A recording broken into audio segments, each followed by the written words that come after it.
Hi everyone, we are very thankful for having us and for having me present the film. I am the location I'm in, it's the old theater space in Germany. And I've been writing here for the last weeks and it's really beautiful space. I think because of the works that goes on here almost every day.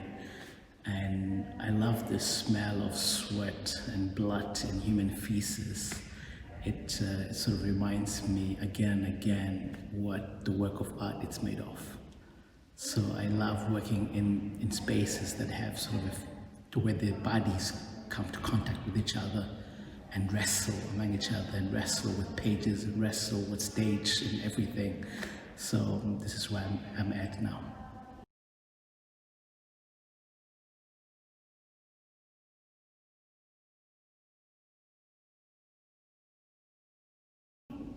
I think the reason why there's intertwined with politics and also with visual poetry by film, I don't necessarily intend to make a political film.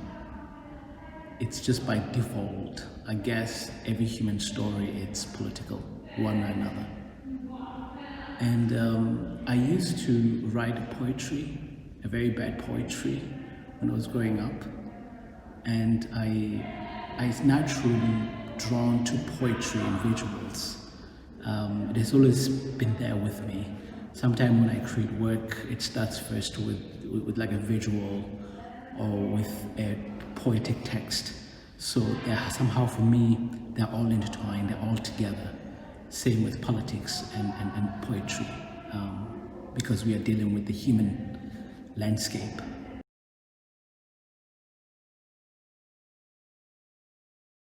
Regarding casting Mary and finding Mary,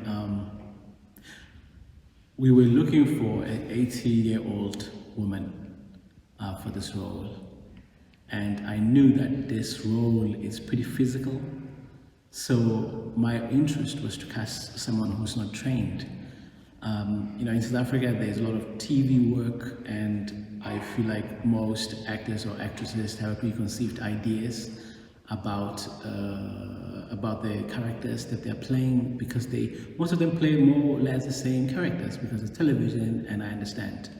But my film is very physical, and I wanted someone who doesn't necessarily have to be in a character. I wanted to cast a real person, but it proven to be very hard. So my producer Kate brought Mary, said, when I check out Mary, then I check out Mary, then I loved Mary. Fell in love with Mary. She is a true zealot. She's a fighter. I mean, she gave me a time and patience and space to direct her. She surrendered herself to me, and I'm forever grateful of that. And she passed away a couple of weeks ago, and she touched us all with her generosity and her love for cinema and love for art. She went extra mile. I mean, it would have been possible to finish the film or to do this film without her.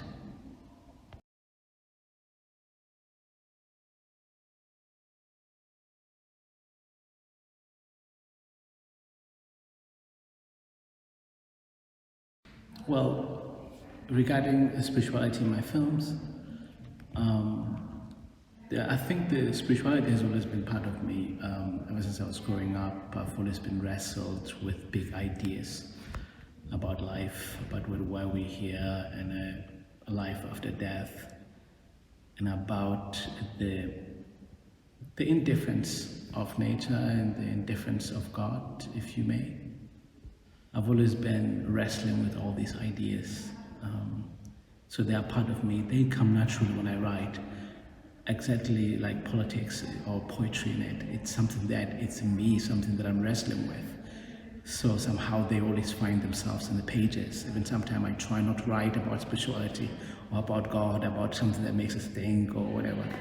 I try to write something very simple, but it's just impossible.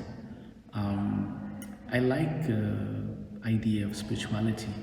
In my new work, there's a new chapter I just wrote, it's a film, and there's a chapter about the 7 women who are taking care of their ill father who was dying, and every morning they change the sheets because they're all soiled. They're dealing with feces all the time, and she pukes, but she cannot hold the food anymore, and her body has sort of gravitating literally to dust, and they're taking care of her. And for me, that's the idea of God, that it's grace, that it's very disgusting, it's very violent, but yet very beautiful. And that's me trying to define idea of it or they or God, whatever you call it, that power that is there, and I've been wrestling with this for a long time, and I guess I wrestling with it because because it's something that I'm fascinated about. It's something that fascinates me. It's something I'm obsessed because of that.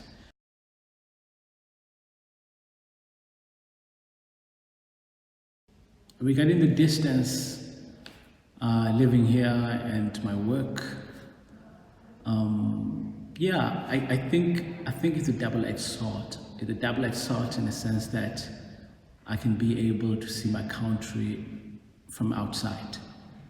I can see my country as an observer. I can see my country from the European gaze. And I can critique it from that point because I'm outside. But I was born and raised in my country. It's a part of me. I don't necessarily will divorce it out of my body. It's me. But I could, as far as the gaze and as far as seeing it from the distance, I guess you feel like this when you've been living in your country for a long time and then you move to another country. You will see your country differently. You will analyze it differently. You would appreciate it more differently. You will see more poetry in it. And that's what I start to see about my country, and also in critiquing it as well.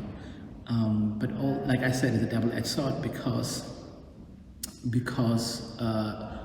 you are not rooted. You don't have a ground. There's no ground that's holding you, and I feel a little lost at times.